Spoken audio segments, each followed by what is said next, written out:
Mga pro Duterte, makinig kayo, real talk to ha. Walang samahan ng loob, pero ito yung katotohanan. Tandaan nyo to. Makinig kayo. Bakit mahal na mahal namin si Bongbong Marcos? Kasi iba siya. Ibang-iba siya kay Duterte. Mahal na mahal ni Bongbong Marcos ang mamayang Pilipino. Tandaan nyo yan. Kasi sa kay Bongbong Marcos, may pag-asa.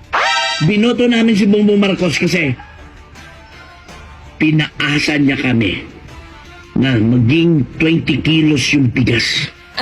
Hanggang ngayon, hindi pa nangyari. Ibig sabihin, may pag-asa pa. Kasi hindi pa tapos yung termino niya. At wag na wag niyo iyan tulad si Bongbong Marcos kay Duterte. Noon si Duterte, pinapatay niya yung mga durugista, yung mga adik, pinapasuko niya, yung mga adik, takot na takot, mga durugista. Si Bongbong Marcos, hindi ganun. Imulat yung inyong mga mata, si Bongbong Marcos may pag-alala at pagmamahal sa mga durugista at sa mga adik. Tandaan nyo yan. Anong sabi ni Duterte? Sabi niya, tumigil na kayo, tuntok na kayo kung gusto nyo mabuhay. Sumuko na kayo. Iba si BBM. Si BBM, anong sabi niya? Yung may pagmamahal. Abay, ewan ko sa kanila, bahala sila. Basta kami, tuloy-tuloy lang. Kita nyo, yung totoong pagmamahal at pag-aalala ni Bongbong Marcos sa kapwang mamayang Pilipino ng mga adik at mga durugista. May pag-alala si Bongbong Marcos. I-compare niyo pa kay Duterte. Si Duterte, lahat ng mga adik ko, lahat ng mga magnanakaw, lahat ng mga durugista, takot na takot. Ngayon, nakita niyo yung mga durugista, nakita niyo yung mga adik gumagala. Mahal na mahal sila ni BBM. Si Bongbong Marcos, para sa akin, mas matapang kay Digong. Bakit? Galit si Digong, gumaganon.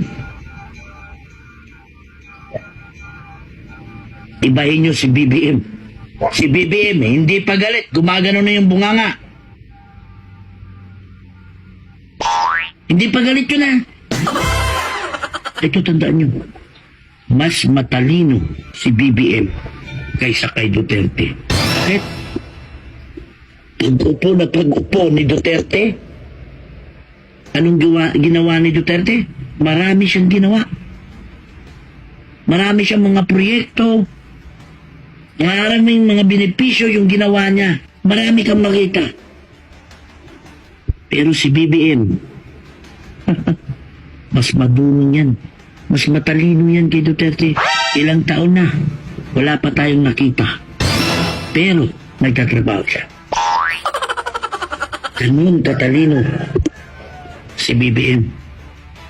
Hindi nyo makikita kung nagtatrabaho siya kasi wala kayong nakita. At tandaan nyo, ipakita namin yung full support namin kay BBM, kay Bongbong Marcos. Kapag siya ang hinuli ng ICC, pag pumunta dito yung ICC para kunin si Bongbong Marcos, ipaglaban namin yan. Kayo, nagtipon-tipon kayo, kayong mga pro Duterte kayo, nagtipon-tipon kayo, nag-iyakan kayo, pinakita nyo, nag-noise barrage kayo, nagkaraban kayo. Ibahin nyo kami ng mga pro-BBM. Pag hinuli ng ICC si Bongbong Marcos, kami mismo sisigaw namin. Ipakita namin kung gaano namin kamahal si BBM. Isisigaw namin na, ikulong! Ikulong na! Huwag nyo na patagalin pa! Ikulong na! Ikulong na! Shit!